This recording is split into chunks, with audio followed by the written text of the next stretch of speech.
கொஞ்ச நாள்ல இந்தியன் தாத்தா வர போறாரு. சரி போய் கல்கி படம் பார்க்கலான்னு போனா பிரபாஸ் நான் கழுத்து அறுத்துட்டேனா அப்படின்னு சொல்ற மாதிரி தாங்க இருக்கு இந்த படம். படத்துல நிறைய பாசிட்டிவ் இருந்தாலும் பயங்கரமான நெகட்டிவ்ஸ் இருக்கு.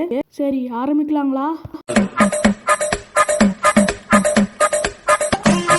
படத்தோட கதை என்னன்னு பாத்தீங்கன்னா, இந்த படத்தோடைய கதையே மகாபாரதத்தோட எண்டு தாங்க. என்னப்பா சொல்ற? ஆமாங்க, அதுதாங்க உண்மை. நம்ம பாட்டுக்கு இயற்கை வளங்கள்லாம் அழிச்சுனே போறோம். 2000 வருஷம் கழிச்சு இந்த உலகம் எப்படி இருக்குன்ற ஒரு இமேஜினேட்டிவ் ஸ்டோரி தாங்க இந்த ஒரு கல்பி படம். பிரபாஸ் நாவோட இன்ட்ரோவே ஜவ்வு மாதிரி இருக்கும். அவர் வரத்துக்கு வராமலே இருக்கலாங்க.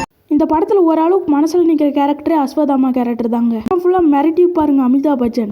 நான் ஃபர்ஸ்ட்ல சொன்னது மட்டும்தான் கதை நினைச்சீங்கன்னா அது கதை இல்லைங்க. இன்னும் கதை நிறைய இருக்கு. அதை சொன்னா நிறைய பேருக்கு ஸ்பாயிலர் ஆகும். அதனால அந்த கதையை நான் சொல்ல தியேட்டர்ல போய் தெரிஞ்சுக்கலாம். நம்ம கமல்ஹாசன் சார் 10 நிமிஷம் வந்தாலும் மிரட்டி எடுத்துட்டு பாருங்க.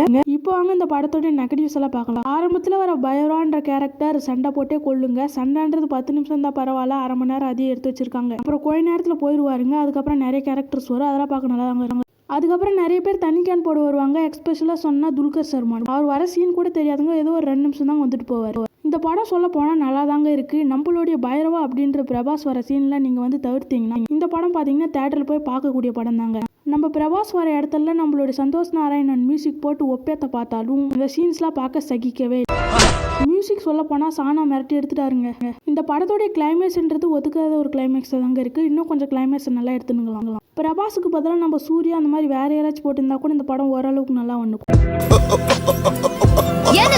இப்படி சொல்றேன்னு பார்த்தீங்கன்னா நம்ம பிரபாஸ் எல்லா இடத்துலையும் உம்முன்னு தாங்க நடிச்சுட்டு போவார். அவர் கடைசியாக நடித்த நல்ல படம் எதுன்னு பார்த்தீங்கன்னா இந்த பாகுபலி படம் தாங்க கொஞ்சம் நல்லா இருக்கும். ஸோ அவ்வளோதாங்க இந்த ஒரு வீடியோ. இதில் பிரபாஸை பயங்கரமாக ட்ரோல் பண்ணிட்டோன்னு நினைக்கிறேன்.